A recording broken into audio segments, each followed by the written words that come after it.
हे कृष्णा करुणा सिंधु गोपेश गोपिकांत राधाकांत नमोस्तुते तप्त कांचन गौरंगी राधा वृंदावनेश्वरी कृष्णानुसुते देवी प्रणमामि पांचाकल्पतरुभ्यश्च कृपा सिंधु पतितानां पावनेभ्यो वैष्णवेभ्यो जय श्री कृष्ण चैतन्य प्रभु नित्यानंद श्री प्रभुपाद शिवासादि गौर भक्तवृंद हरे कृष्णा कृष्ण कृष्ण हरे हरे हरे राम चल भगवत गीता की जय श्री प्रभुपाद। हरे कृष्णा, आपका स्वागत है भगवत गीता के कक्षा में। तो आज हम लोग भगवत गीता के दूसरे अध्याय के 62वां और 63वां पढ़ेंगे, जिसमें जो मनुष्य जीवन, जो भगवान की जो लोग कृष्ण भावनामृत में हैं और जो लोग नहीं हैं, तो वो किस तरह से इस जगत में फंसे हुए हैं, उसके बारे में चर्चा करेंगे। तो 8 स्टेप है। अगर 8 स्टेप से जो हमारे विनाशकारी विनाश हो रहा है हमारी, तो उसके स्टेप्स हैं 2 श्लोकों में बताया गया है। अगर कोई भगवान की कृष्ण भावनामृत में नहीं लगता है तो उसका क्या होता है। तो श्लोक इस तरह से, दया तो विषया पुंसा संगस्ते सुपाजयते संगत से जायते कामा कामत क्रोध विजायते दया तो विषया पुंसा संगस्ते सुपाजायते संगस्ता जायते कामा कामत क्रोध विजायते। हरे कृष्ण। तो इसका अनुवाद है कि इंद्रिय विषयों का चिंतन करते हुए मनुष्य को कि उनमें से आसक्ति उत्पन्न हो जाती है, और ऐसी आसक्ति से काम उत्पन्न होता है और फिर काम से क्रोध प्रकट होता है। तो यहाँ पे इंद्रिय विषयों के बारे में अगर कोई चिंतन करता है तो मनुष्य को आसक्ति उत्पन्न होती है। मतलब चिंतन करता है, पहले क्या करता है, ध्यान करता है, फिर क्या कर रहा है, उसमें अगर उससे क्या उसके प्रति आसक्ति उत्पन्न होती है। उसके बाद आसक्ति उत्पन्न होती है, क्या फिर काम उत्पन्न होता है, इच्छा उत्पन्न होती है। उसके बाद काम से फिर उसका, अगर उस काम को पूरा नहीं होता, कोई इच्छा पूरी नहीं होती, तो क्या करते हैं, फिर उससे क्रोध उत्पन्न होता है। तो यहाँ पे अर्जुन को कृष्ण भगवान बता रहे हैं कि कैसे अगर कोई कृष्ण भावनामृत में नहीं है, तो अगर इंद्रिय विषयों का चिंतन करता है तो क्या होता है, भौतिक इच्छाएं उनमें उत्पन्न होती है। अगर वो इंद्रिय विषयों का चिंतन कर रहा है तो क्या होगा, उनके अंदर भौतिक विषय क्या होंगे,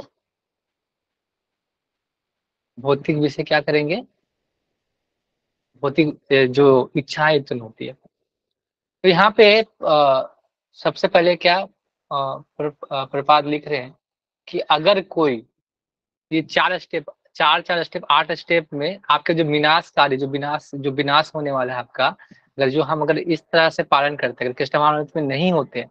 पहले हम लोगों ने देखा कि कृष्ण भावनामृत में होने से इंद्रिय क्या होती है, वश में जाती है, मन स्थिर हो जाता है, भगवान की सेवा में लगाते हैं, तो हम क्या, सारी इंद्रिया संयम में आ सकती है। अगर हम नहीं करते हैं, कृष्ण भावनामृत में नहीं लगे हैं, तो क्या होगा, तो हम इस जगत में एक मनुष्य जीवात्मा फंसे हुए बात है। अगर जैसे हम लोग क्या होते हैं, कोई चीज हमें पहले क्या होता है, ध्यान करते हैं, कोई चीज का हम लोग क्या करते हैं, देखते हैं, ध्यान करते हैं, आकर्षित होते हैं, तो क्या करते हैं, उसका ध्यान करते हैं, तो उसके प्रति हमको आसक्ति उत्पन्न होती है। उससे अगर कोई इंद्रिय विषय है, तो हम कुछ चाहते हैं, कोई कार चाहते हैं, तो हम उसको क्या कर रहे हैं, एक हमारे ध्यान में आ गया, फिर हम हमारी क्या इच्छा होगी, क्या, उसको खरीदने की, उसको बोलते हैं आसक्ति हो जाती है कि हमको वो कार है, हमको खरीदना है, तो एक आसक्ति उत्पन्न हो गई। उसके बाद हमको खरीदना है, तो एक इच्छा उत्पन्न हुई कि हमको चाहिए ही चाहिए, किसी हालत में मुझे वो कार चाहिए चाहिए। तो क्या हुआ, लस्ट, वो काम की इच्छा आ गई, काम इच्छा आ गई। अगर वो काम पूरा नहीं हुआ, अगर हम कार नहीं खरीद पाए, तो क्या होगा, वो ही काम क्रोध के रूप में आ जाता है। तो क्या होता है, कामत क्रोधा विजायते, मतलब ध्यातो विषय पुंसा संगतेषु उपादेयते संगत सजते कामा काम क्रोध अभिजायते। अगर कोई बस अगर नहीं लगता है, अगर ध्यान में लगाए इंद्रिय विषयों को, तो उसको क्या होगा, फिर आसक्ति उत्पन्न हो जाएगी उस चीज के प्रति। फिर वो आसक्ति क्या करेगी, काम का रूप लेती है, काम के रूप में क्रोध का रूप लेती है। हम बहुत सारे वस्तुओं का ध्यान करते हैं, हम जीवन में बहुत सारे सौ वस्तुओं का ध्यान करते हैं, लेकिन ऐसा नहीं, और फिर उसके बाद आसक्ति भी हो जाती है, लेकिन ऐसा नहीं होता कि सारी इच्छाएं हमें पूरी होती है, नहीं होती। और वही इच्छा जब हम पूरी नहीं कर पाते काम, तो हमें क्या होता है, काम होता है तो हमें क्या होता है, उस पर क्रोध उत्पन्न होता है। कामत क्रोध अभिजायते, मतलब काम अगर इच्छा नहीं पूरी हुई तो वही हमारा क्रोध का रूप लेता है। हमारे जीवन में भी ऐसा होता होगा कि हम लोग क्या करते हैं कि हम लोग बहुत चीजों के प्रति आकर्षित हैं, तो हमारे अंदर आसक्ति होती है कि हमको उस चीज को लेना है, तो हमारी इच्छा होगी कि हम वो उसको चाहिए ही चाहिए, किसी हालत में चाहिए। जैसे कोई, आज के लोग क्या है, आज आज जो बहुत सारे लोग हैं वो क्या चाहते हैं कि हमको पैसे चाहिए, घर चाहिए, और कार चाहिए, ऐसा बहुत सारी चीज वो चाहते हैं अपने जीवन में। तो सबका सब चीज पूरा नहीं हो पाता, तो अगर वो नहीं पूरा होता तो क्या होता है, वो काम अगर पूरा नहीं हुआ, रोड़ा आ गया उसमें, क्या होता है, हम फिर क्रोध करते हैं उसके प्रति, क्रोध आ जाता है हमारे पास, हम क्या करते हैं, गुस्सा करते हैं। जैसे यहाँ पे, जैसे दुर्वासा मुनि जब अम्बरीश महाराज के पास आते हैं, तो वो क्या चाहते थे कि जो अम्बरीश महाराज हैं उनके खाने के, मतलब उनके खाने के बाद वो खाएं, तो उनकी एक इच्छा थी, और वो इच्छा पूरी नहीं हुई, तो क्या उनका जो क्रोध के रूप में धारण हो गया, क्रोध के रूप में उनका जो काम, जो इच्छा है वो क्या हो गई, क्रोध के रूप में, क्रोध के रूप में बन गई, क्रोध बन गया उसका, इच्छा का। तो अगर हम इसको, अगर हम इसको ठीक करना चाहते हैं, अगर हम, तो हम क्या कर सकते हैं, और हम कृष्ण भावनामृत में नहीं, ये जो स्टेप थे, 4 स्टेप जो मैंने बताए, पहला पहला क्या होता है, ध्यान करते हैं, हम कोई चीज को ध्यान करते हैं जो चीज हमको चाहिए, तो उसके प्रति आसक्ति उत्पन्न होती है, आसक्ति उत्पन्न होती है कि हमको वो, उसकी इच्छा है कि हम, वो आसक्ति उत्पन्न होती है कि हम, उत्पन्न हो रही है कि हमको चाहिए, वो आसक्ति काम का रूप लेती है, काम का मतलब वो चाहिए ही तो चाहिए, मेरे को कुछ नहीं, मेरे को वो चाहिए तो चाहिए। तो वही इच्छा अगर नहीं पूरी होती हमारे जीवन में, तो क्रोध। लेकिन अगर हम कृष्ण भावना में, तो में जाते हैं, तो क्या होता है, तो इसका सोल्यूशन क्या है, अब तो ये हम प्रॉब्लम है हमारे जीवन में कि हम, हमारे जीवन में ऐसे आकर्षण तो होता ही है, और हमारी इच्छा भी होती ही है, हम, और हम क्रोध क्रोध हमको आता ही है, तो हम, इसका सोल्यूशन क्या है, इसका सोल्यूशन एक ये है कि अगर हम अपनी सारी इंद्रियों को कहाँ ध्यान में करें, भगवान के सेवा में लगाएं। हम लोग बार बार भी पढ़ रहे ही रहे हैं कि भगवान की सेवा में लगाएं, इसमें भगवान के कथा में, गान में, भगवान के अर्थ विग्रह की सेवा में, इसमें लगाएं अपनी इंद्रियों को, तो क्या होगी, किसके प्रति आसक्ति उत्पन्न होगी, कृष्ण के प्रति, कृष्ण के प्रति आसक्ति होगी, तो फिर कृष्ण के आसक्ति होगी, तो जो काम है ना वो शुद्ध प्रेम के रूप में उत्पन्न हो जाएगा, तो काम की इच्छा है वो प्रेम, भगवान के शुद्ध प्रेम के रूप में हो जाएगा, और जो क्रोध है वो स्नेह के रूप में उत्पन्न हो जाएगा, जो क्रोध क्या हो जाएगा, स्नेह के रूप में उत्पन्न हो जाएगा। तो ऐसे करके हम क्या कर सकते हैं, अपने इस जो ध्यान, जो काम क्रोध को ऐसे एक्सचेंज कर सकते हैं भगवान के प्रेम और स्नेह के रूप में। तो हमें क्या करना है, जो इंद्रिय विषय को हटा के हमें भगवान के सेवा में ज्यादा से ज्यादा लगना है, जिससे क्या हो सके, हम भगवान के प्रति प्रेम उत्पन्न कर सके, तभी ये इंद्रिय विषय आसक्ति, ये जो है ना, वो खत्म होगा। तो ये 4 स्टेप ये हो गए। अब क्रोध, अगर क्रोध उत्पन्न होता है तो क्या होता है, क्रोध के बाद क्या होता है, तो नेक्स्ट श्लोक में भगवान बता रहे हैं, अगर क्रोध, तो 63 श्लोक है, 63वां श्लोक है गीता का, उसमें क्या बता रहे हैं, क्रोधा भवति सम्मोहा, सम्मोहा स्मृति विभ्रमः, स्मृति भ्रष्टान बुद्धि नाशो, बुद्धि नाशन प्रणश्यति। क्या बोल रहे हैं, क्रोधा भवति सम्मोहा, सम्मोहात स्मृति विभ्रमः, स्मृति भ्रष्टान बुद्धि नाशो, बुद्धि नाश प्रणश्यति। इसमें क्या कर रहे हैं, अनुवाद में लिख रहे हैं, क्रोध से क्या उत्पन्न होता है, पूर्ण मोह उत्पन्न होता है, और मोह से, हम जब मोह से क्या होता है, स्मरण शक्ति हमारा भ्रम में पड़ जाता है, जब स्मरण शक्ति भ्रम में पड़ता है तो क्या होता है, बुद्धि धीरे धीरे नष्ट हो जाती है, और नष्ट हो जाए तो हम लोग क्या होता है, विनाश की ओर अग्रसर हो जाते हैं। तो ये हुआ, हम पहले पहले 4 स्टेप क्या पढ़े, ध्यान, आसक्ति, काम और क्रोध। अब क्रोध से क्या आ रहा है, हमें क्रोध आ रहा है, स्मृति, अब फिर उसके बाद मोह आएगा, फिर हमारा जो स्मृति है, जो हम मतलब चेतना का नाश होगा, फिर धीरे-धीरे बुद्धि का नाश होगा, फिर हम विनाश की ओर जाएँगे। जैसे इसमें उदाहरण देते हैं कि बहुत सारे जो मनुष्य हैं, कृष्णा भक्ति में क्या करते हैं, विकास करते हैं, कैसे पता चलेगा? कैसे भगवान की सेवा में हम लग गए हैं। लेकिन बहुत से लोग क्या होते हैं, इसमें 2 तरह के वैरागियों के बारे में यहाँ पे चर्चा करते हैं। एक है फल्गु वैराग, एक है जो वैराग ऐसे होते हैं, सचमुच में वैराग चाहते हैं। फल्गु वैराग वाले कैसे लोग हैं? तो जैसे अभी हम क्या कर रहे हैं कि अभी हम देख रहे हैं कि हमारी इच्छाएँ हमें क्रोध, जब हमारी इच्छाएँ पूरी नहीं तो क्रोध में आ रहा है, तो वही क्रोध क्या है हमारा मुँह में, कि हम वो चीज़ हम जाने नहीं देंगे, वो में हम पकड़ के रखेंगे, वो मुँह हमारे अंदर आ रहा है। और वही मुँह हमारी स्मृति को क्या कर रहा है? नाश कर रहा है, कि हम जो अच्छी चीज़ सोचने का है ना, समझने का, उस शक्ति को हम खो देते हैं। और फिर हमारा बुद्धि भी नाश हो जाता है, धीरे-धीरे हमारा वो विनाश हो जाता है। तो अगर कृष्णा भावनामृत में ऐसा नहीं है कि लोग क्या होते हैं कि बहुत लोग दिखाते हैं कि मैं क्या हूँ, बहुत बड़ा वैरागी हूँ।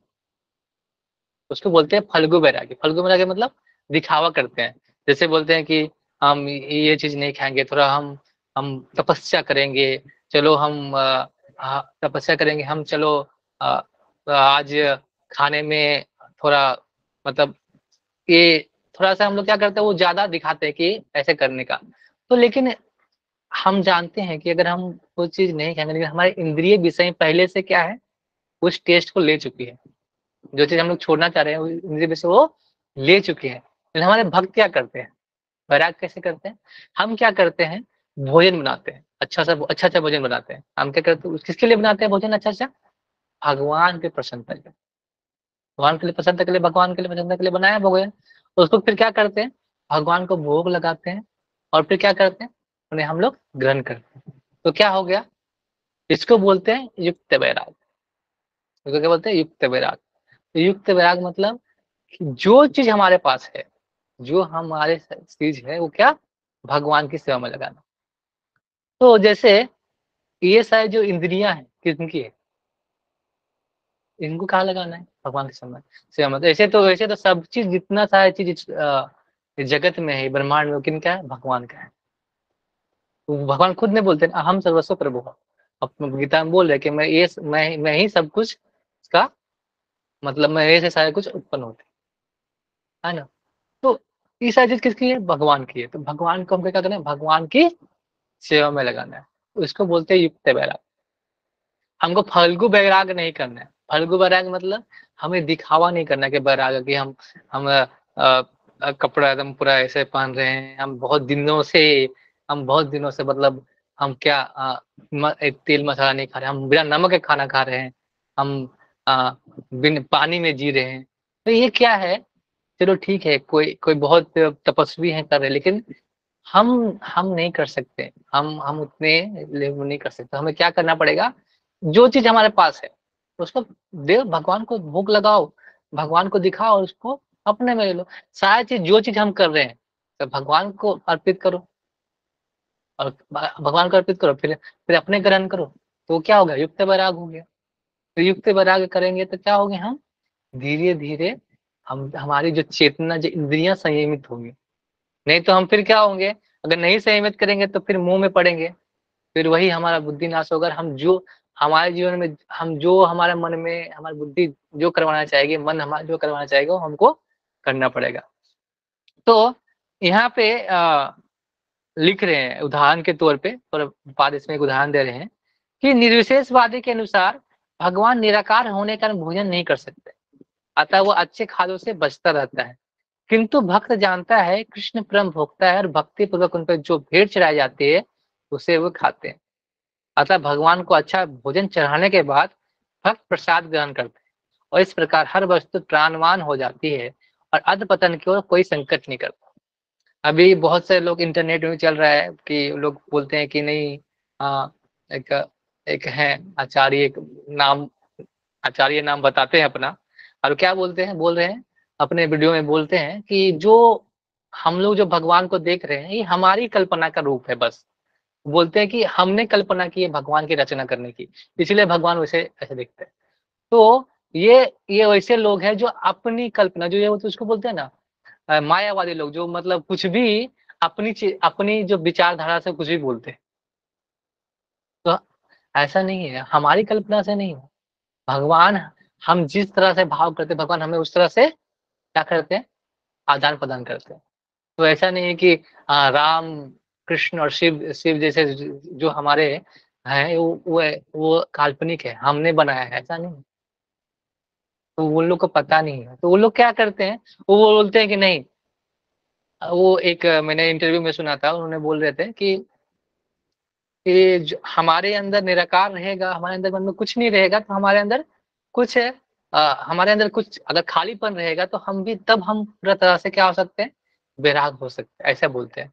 तो हम ये पूछते हैं कि अगर खालीपन रहेगा, कुछ आदान-प्रदान हम कर ही नहीं रहे कुछ भी, अपने क्या बोलते हैं उसको रसों का, अपने स्वभाव का, तो कितने दिन तक आप खालीपन में रहेंगे? तो जितने लोग जो जितने लोग अकेले रहते हैं, खालीपन में रहते हैं, तो वो सबसे बड़े बैरागी होने चाहिए। ऐसा ऐसा तो नहीं है, वो तो बैरागी नहीं है। तो अगर कभी भी हमें कुछ अगर हमें खुश रहना है, अगर हमें अगर हम हमारा क्या कि हमारा जो जीवन है, जो हमारा नेचर है, हमारा जो जीवात्मा का जो नेचर है, वो क्या है? आदान-प्रदान, प्रेम का आदान-प्रदान ही कर सकते हैं, तभी हो सकते हैं। हम हमेशा क्या कि भगवान को ढूँढते हैं हर जगह पे। नहीं तो हम प्रेम ढूँढ रहे हैं, हर जगह प्रेम ढूँढ रहे हैं। हम चाहते हैं कि मेरा पुत्र हमको प्रेम दे, हमारी पुत्री हमको पुत्री थोड़ा-सा प्रेम दे, हमारा भाई प्रेम दे थोड़ा। अगर वहाँ कुछ नहीं मिलता है तो फिर हम पत्नी में प्रेम ढूँढते हैं। फिर ऐसा प्रेम हर जगह हम ढूँढ रहे हैं, लेकिन हमको पता है कि कुछ समय बाद ही वो प्रेम खत्म हो जाता है। वो एक क्या है? एक थोड़ा-सा वो थोड़ा प्रेम आता है, फिर धीरे-धीरे क्या होता है? कम होते जाता है। लेकिन जो भगवान के प्रति जो प्रेम है, वो हमेशा क्या परमानेंट है। इसलिए आप देखोगे कि भगवान के लिए प्रेम आपको बढ़ता जाएगा, कभी घटेगा नहीं।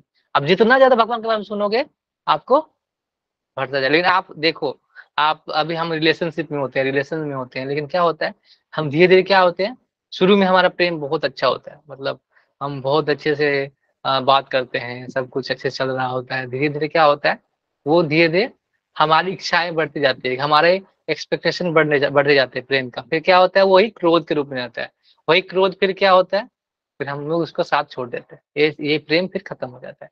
फिर प्रेम थोड़ी, लेकिन भगवान के प्रति जितना ज़्यादा आप सुनोगे, जितना ज़्यादा इंद्रियों को भगवान के सेवा में लगाएँगे, उतना ज़्यादा आपका प्रेम भर आएगा और उसी को पता चलता है, जिसके अंदर वो जो अंदर से जो प्रेम आता है ना, इटर्नल प्रेम, वो किसी को दिखता नहीं, लेकिन जो उसके तेज उसके जो चेहरे में दिख जाता है कि वो कितना ज़्यादा उसमें प्रेम में है। तो इसीलिए ज़्यादा से ज़्यादा हम लोग क्या करते हैं, प्रेम में लगा रहते हैं। जैसे हमको हमको भगवान में ऐसे बोलते हैं ना कि अगर जैसे हम लोग हमारा मन नहीं लगता, हमारा मन भगवान की सेवा में भगवान के में मन नहीं लगता है, लेकिन हमको लगाना पड़ेगा। जैसे अगर आपको एग्ज़ाम में पास होना है, तो पढ़ना ही पड़ेगा, कोई चारा नहीं। उसी प्रकार अगर आपको भगवान में मन लगाना है, तो मन का क्यों सुनना आपको? अगर मन का सुनना है, तो मन तो फिर आपको दोहराएगा ही। तो हमें क्या करना पड़ेगा, जो साधना सिद्ध भक्त होते हैं, जो हम लोग साधना सिद्ध भक्ति करते हैं, वो गुरु के आश्रय में रहके हम लोग क्या करते हैं, गुरु के आश्रय में या गुरु के आश्रय या शिक्षा गुरु या दीक्षा गुरु के आश्रय में रह के क्या करते हैं, भक्ति करते हैं। और भक्ति करते हैं तो क्या होता है, हमको मन का सुनना ही नहीं। तो हम उस फल्गु बैराग को छोड़ के क्या करना है, युक्त बैराग बनना है। जैसे कि मान लीजिए अगर आपको अगर जैसे बहुत गर्मी भी होती है, लेकिन जो माता होती है उसको खाना बनाना ही पड़ता है। क्यों? अगर वो खाना नहीं बनाएगी तो क्या होगा? भूखे रह जाएँगे। उसी प्रकार अगर आपको भक्ति में मन नहीं लग रहा है, फिर भी आपको लगाना ही पड़ेगा। क्योंकि आप मन का सुनेंगे, तो मन तो आपको फिर तो इधर-उधर तो भगाएगा ही। इसीलिए हमें क्या करना पड़ेगा, कोई आश्रय ढूँढना पड़ता है, गुरु आश्रय या कोई आपको एक एक मेंटर एक कोई है, उसको चुनना पड़ेगा, जो जीवन में आपको सही राह दिखा सके। जिससे क्या हो सकेगा, आप धीरे-धीरे भक्ति में आगे बढ़ सकते हैं। नहीं तो अगर अंदर जीवन में अगर कोई गाइडेंस नहीं है, तो आप क्या होंगे फिर कभी आप जब गिरने लगेंगे तो कोई बचाने वाला होना चाहिए। और हमेशा हमें क्या करना चाहिए, भगवान की प्रसन्नता के लिए कार्य करना चाहिए। जैसे जो भगवान के भक्त होते हैं क्या करते हैं, भगवान की प्रसन्नता के लिए काम करते हैं। सब युधिष्ठिर महाराज थे, राजसूय युग का क्यों कर रहे थे, इंद्र का आसन पाने के लिए नहीं कर रहे थे, क्यों कर रहे थे, भगवान की प्रसन्नता के लिए। इसलिए भगवान हमेशा उनके साथ हमेशा रहे। अगर हम सारी सेवा को सारी चीज जो हमारे पास है भगवान की सेवा में लगा दे तो हमारा उद्धार निश्चित, फिर हम इस विनाश से बच सकते हैं। वैसे ही देख प्रपाद इसे एक लाइन थोड़ा सा है, उसमें थोड़ा सा मैं पढ़ता हूँ। आप लिख रहे हैं तात्पर्य में, कहा यहाँ पे अतः निर्विशेषवादी अपने कृत्रिम त्याग के कारण जीवन का भोग नहीं कर पाते, उसको बोलते हैं फल्गु वैराग। वो अपना जीवन का भी अच्छा से भोग नहीं कर पा रहे, ना भगवान को सेवा अच्छे से कर रहे, तो उससे अच्छा युक्त वैराग कर लो। एक बार क्या हुआ, स्टोरी आ रही है प्रपाद के में, प्रपाद प्लेन से जाते थे ना, एरोप्लेन से सफर करते थे, तो कोई एक व्यक्ति आया, तो आप बोले कि वो बोलते हैं आके कि आप हाँ, आप तो जो टेक्नोलॉजी है उसका यूज कर रहे हैं, आपको तो आपको तो बैराग रहना चाहिए, बैरागी होना चाहिए, ये सब का यूज नहीं करना चाहिए। तो बताते हैं कि जो चीज टेक्नोलॉजी हम इसको ये एरोप्लेन किसके लिए यूज कर रहे हैं, भगवान के प्रचार के लिए। अभी बहुत सारे लोग जो हमारे डिवोटी भक्त जाते हैं बाहर में प्रचार करें, तो ऐसा नहीं है कि यूज नहीं करना चाहिए, उसको यूज करके क्या होगा, तभी हम क्यों कर रहे हैं, भगवान के सेवा में कर रहे हैं। तो अगर आप सोचेंगे कि हम ये नहीं करेंगे, जबरदस्ती का हम बैराग दिखाएंगे, तो वो बैराग ज्यादा दिन टिकता नहीं, फिर क्या होगा, एक ही बार आपका वो एक कान लेके निकलेगा। तो उससे हमसे बचने के लिए क्या करना है, उससे अच्छा आप कृत्रिम प्रयाग आप युक्त बैराग कर लो, जो चीज है आपके पास भगवान के सामने लगा दो। एक बार और क्या हुआ कि प्रपाद माइक्रोफोन में बोल रहे थे, तो लोगों ने बोला कि प्रपाद ने बोला कि जो ये माइक्रोफोन है ये आध्यात्मिक नहीं है, ये मटेरियलिस्टिक, लेकिन जब भगवान की कथा इसमें भगवान के बारे में जब बोलते हैं तो ये क्या बन गई, आध्यात्मिक, क्योंकि ये भगवान की सेवा में लगी। तो उसी प्रकार जो हमारी इंद्रियां भी क्या है, शुद्ध नहीं है, लेकिन अब भगवान की सेवा में लगाएंगे तो वो भी शुद्ध और आध्यात्मिक हो सकते हैं। बस इतना सा हम अगर समझ लें तो हमारा जो जो क्रोध है, काम है, वो धीरे धीरे कम हो जाएगा। हम यहाँ पे इसीलिए है कि हमारी इच्छाएं बहुत सारी, और इच्छाएं नहीं पूरी हो रही है तो हम क्रोध में कभी उससे लड़ पड़ते हैं, उससे झगड़ पड़ते हैं, फिर नहीं तो फिर अपने आप को नुकसान देते हैं। वो क्यों होता है कि हमारे इच्छाओं की वजह से, क्योंकि हमारी इच्छाएं क्या है, बहुत ब्रॉड है, हम हर इच्छाएं पूरा नहीं कर सकते, हर इच्छाएं पूरा करना भी चाहेंगे तो नहीं हो सकता। तो हम थोड़ा एक लाइन पढ़ते हैं, उसके बाद फिर क्वेश्चन आंसर करेंगे। हाँ, अतः निर्विशेषवादी अपने कृत्रिम त्याग के कारण जीवन का भोग नहीं कर पाते। यही कारण है कि मन के थोड़े से विचलन से वो भवकूप में पुनः आ जाते हैं। क्या कहते हैं, भवकूप मतलब फिर से वो भवबंधन के कुएं में फिर से वो गिर जाते हैं। कहा जाता है कि मुक्ति का स्तर तक पहुंच जाने पर भी ऐसा जीव नीचे गिर जाता है। कहा जाता है कि बहुत लोग मुक्ति का स्तर में पहुंच गए हैं, फिर भी कुछ ऐसा कुछ होता है क्या कि लस्ट जग जाता है या कोई इच्छाएं जग जाती है, फिर वहां से उसका स्तर गिर जाता है। बहुत सारे ऐसे बहुत सारे ऐसे चीज हो चुके हैं, बहुत बड़े सन्यासी लोग भी ऐसे हो सके थे। एक बार कोई महाराज थे ही बोल रहे थे कि ऐसा क्यों होता है, क्यों होता है कि ऊंचे लेवल में जाके भी लोग गिर जाते हैं, क्योंकि हम जिस समय साधना करते हैं ना, साधना अगर अच्छे से हम साधना नहीं कर पाते, हम अच्छे साधना नहीं कर पाते हैं तो ऐसा होता है।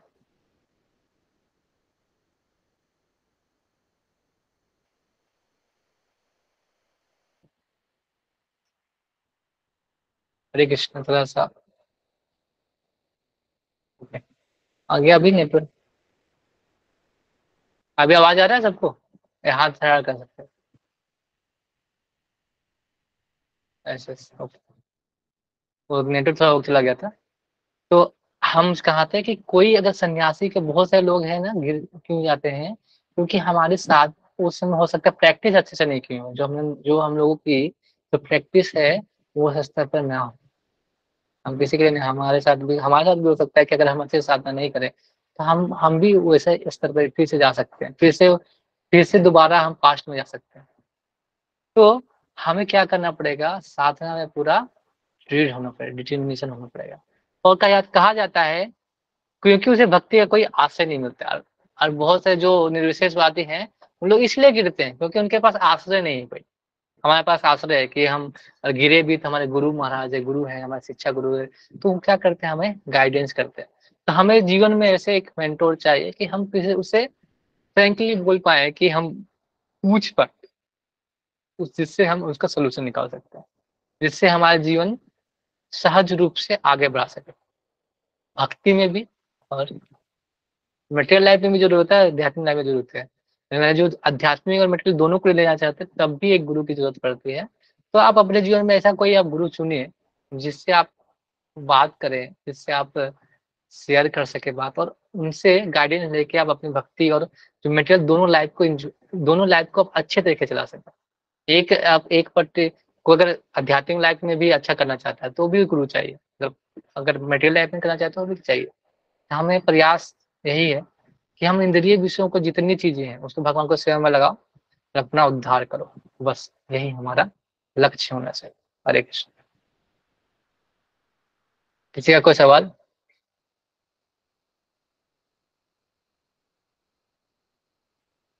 आप क्या कर सकते हैं? हरे कृष्ण। किसी का कोई सवाल है या कुछ कमेंट, कुछ और इसमें एड ऑन करना चाहते हैं तो बोल सकते हैं, कुछ डाउट है तो पूछ सकते हैं। तो मेरा ही एक सवाल है, आप में से कोई अगर जवाब देना चाहते हैं या कुछ 2 मिनट में बोल सकते हैं तो, कि अगर आप, जो आपके जीवन में पहले जो आप पहले थे, आपने जब से ये भक्ति स्टार्ट की है, तो आपने कभी चेक किया कि हमारी इच्छाएं और क्रोध, जो हमारे जो शक्ति है, इच्छाएं कम हुई है कि नहीं हुई? ये हमें चेक करना चाहिए। तो आपके जीवन में हुआ कि नहीं हुआ? हाँ या ना भी जा सकते हैं, या आप थोड़ा सा एक लाइन में बोल सकते हैं कि आपके जीवन में कुछ हुआ कि नहीं हुआ।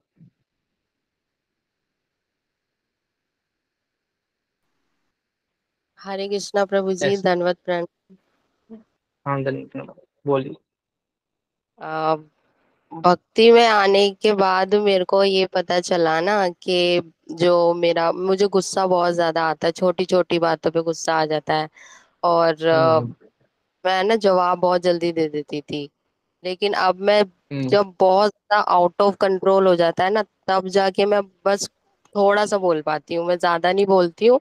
बाकी ये सोच के चुप हो जाती हूँ कि शायद भगवान की मर्जी है, और जो भी कुछ भी है, ये सब मेरे अंदर से जो बचा हम्म कुचा है, सब खत्म करने के लिए हो रहा है मेरे साथ। बहुत अच्छा। हाँ ये सोच आता है, ये सोच में बदलाव आता है कि हम जब भक्ति में होते हैं तो क्या होता है कि हम बहुत थोड़ी थोड़ी बातों में गुस्सा होते हैं, क्योंकि हम उस जोन में होते हैं कि हमारी इच्छाएं, बहुत से लोगों की इच्छाएं होती है कि हम कुछ करें, वो इच्छा पूरी नहीं होती तो वो चीज हमारे अंदर होती है, तो हम वही क्रोध के रूप में हमारा लेता है, तो वह हम लेते हैं। तो अब हम लोग क्या जानते हैं कि ये सब चीजें हमारे हमारी उन्नति के लिए हो रही है, हमारी चीजें को बढ़ाने के लिए हो रही है, हमारे और हमारी टेस्टिंग हो रही है। तो उस समय हम अगर ये सोच रखें, ये अच्छा सोच है, तो हम ज्यादा से ज्यादा और भक्ति में आगे बढ़ सकते हैं। बहुत अच्छा। हरे कृष्ण। और किसी का कोई कुछ और शेयर कर सकते हैं, कुछ कोई? यस हरे महोदय। कृष्ण प्रभु, दंडवत प्रणाम। धन्यवाद। आ, हाँ, बहुत कुछ हो जाता है ऐसे। मतलब लेट को कर देते हैं। लगता है हम्म कि जैसे कि ओके, सामने वाले को इतनी अक्ल नहीं है, या उसको इतनी समझ नहीं है कि वो मतलब हमको हम्म समझ सके, वो बेकार में हमारे साथ बहस कर रहा है। एक हम्म मेच्योरिटी लेवल हम्म जो है राइज अप हो जाता है। मतलब हम्म जो चीजों पे हम लोग फटाफट रिएक्ट कर देते थे, या उसको बीच में काट देते थे, अभी लगता है okay, let them finish the word. उनको अपने आप को फिनिश कर हम्म लेने दो। अगर समझाना होगा तो समझाएंगे, वरना फाइन, जब उनको समझना होगा समझ लेंगे। मतलब कि हम्म जाने दो वाले एक स्थिति होती है, ठीक है चलेगा। हम्म वो एक ठहराव तो बहुत कुछ आ गया है। और ये भी कह सकते हैं कि कह सकते हैं पूरी तरीके से हमने अब ये सोच लिया कि there is power, there is Krishna. हम्म जो हमको सही गलत और अब मुझे भी लगता है कि जैसे कि ना, जो सबसे जरूरी चीज है कि धीरे धीरे कई लोगों की चीजें सामने आने लग जाती है कि ये सच में कोई नहीं है, ओनली ही इज देयर। सब हम्म लोग जब तक उनको जरूरत होती है वो मीठी मीठी बातें करते हैं। If we talk against them तो वो लोग रेज कर जाते हैं। तो I think so, I am totally hmm surrender to Krishna, because बहुत कुछ एक्सपीरियंस हो रहा है लाइफ में, बहुत कुछ। हरे कृष्णा। हरे कृष्ण। हाँ, फिर एक और माता जी कुछ बोलना चाह रहे थे, बोलिए। यस। हरे कृष्णा। कृष्णा। हाँ बोलिए। प्रियंका माता जी ने सही बोला है, और जो वो होता है ना हमारे अंदर मोह होता है, वो भी है ना इसी इसी के चलते धीरे धीरे खत्म होने लग जाता है। बस वही है हमारे सब जीवन में। यही तो पता हमारे रहता मैच्योरिटी, जब हम अंडरस्टैंडिंग यही है, हम कैसे चेंज हो रहे हैं। ये हमारे जो क्रियाकलाप है ना हमारे जीवन में, हम कैसे सोच रहे हैं, कैसे बोल रहे हैं, कैसे बैठ रहे हैं, वही तो हमारी स्थिति बताती है। हम हम कितने ज्यादा चेंज हुए हैं, ये कोई नहीं बताएगा। हम अपने अनुभव होता है हमारे जीवन में कि हम पहले कैसे बोलते थे, कैसे किसी को समझते थे। तो वही स्थिति हमारे हमारे जीवन में बता देती है कि हमारे भक्ति में आने से हमारे ये चेंजेस आ गए हैं। तो अब कोई है। आपको बताएगा नहीं, वो आपको अपने से आएगा। हम्म, और प्रभु जी एक्सपेक्टेशंस और भी हम्म जाती हैं धीरे धीरे करके, कि हाँ इससे भी कुछ हम्म लेना देना नहीं है, इनसे भी कुछ लेना देना नहीं है, बस सब कुछ भगवान ही है। और क्योंकि उनसे हम्म जो भी एक्सपेक्ट किया जाता है ना, वो पूरा इतनी अच्छी तरीके से होता है कि हम लोगों का प्यार बढ़ता है उनके प्रति, घटता नहीं है 1% जिसे कहते हैं, बल्कि जिससे हम लोग लगाव हम्म लगा के रखते हैं, मोह में आ रखे हम्म होते हैं, उससे घट जाता है बिल्कुल ही। और जितना भी उसका भी होता है वो भी भगवान में चले जाता है, और बल्कि और इंक्रीज होता है हमारा प्यार। बहुत अच्छा। ऐसे ही होना चाहिए हमारे जीवन में। मतलब और एक बहुत अच्छे। जल्दबाजी वाला चीज ना कट जाता है, एक ठहराव आ जाता हम्म है। मतलब कि हम्म एक्सपीरियंस्ड जो होता है ना, वो बहुत मैटर करता है लाइफ में। तो वो चीजें बहुत ज्यादा मुझे लगता है कि हम्म, ठहराव का आना ऐसे। बहुत जरूरी है भक्ति में। ओके। और कोई। ओके। और कोई कुछ बोलेंगे, अपना एक्सपीरियंस शेयर कर सकते हैं। ये तो बाद में मैसेज कर सकते हैं कि यहाँ पे शर्मा रहे तो। मेरे ख्याल से क्लास में कोई नहीं है हम दोनों के सिवाय। है लेकिन बोल नहीं रहे। हरे कृष्ण। तो हम महामंत्र बोल के इस क्लास को समाप्त करते हैं। बहुत अच्छा एक्सपीरियंस रहा है मुझे, और मुझे अच्छा लगा कि आपने बोला कि इसके बारे में कि भक्ति में कुछ चेंजेस, भक्ति के कारण बहुत सारे लोगों को चेंजेस होते हैं। फिर बताना अच्छा होता है कि हम एक दूसरे का सुनते हैं तो हमें भी लगता है कि हाँ, हम लोगों ने अच्छा रास्ता चूज किया है, जिससे हम भगवान के पास भक्ति कर सकते हैं। यस। हरे कृष्ण महामंत्र बोल के हम लोग समाप्त करते हैं। हरे कृष्णा कृष्ण कृष्ण हरे हरे, हरे हरे राम राम राम राम। राम राम राम। श्रीमद् भगवद गीता की जय, श्रील प्रभुपाद जय। की जय, सम्मेत भक्त वृंद की जय। हरे कृष्ण। बहुत बहुत धन्यवाद। अच्छा, हरे जय कृष्ण। श्री प्रभु की जय। हरे कृष्ण। हरे कृष्ण।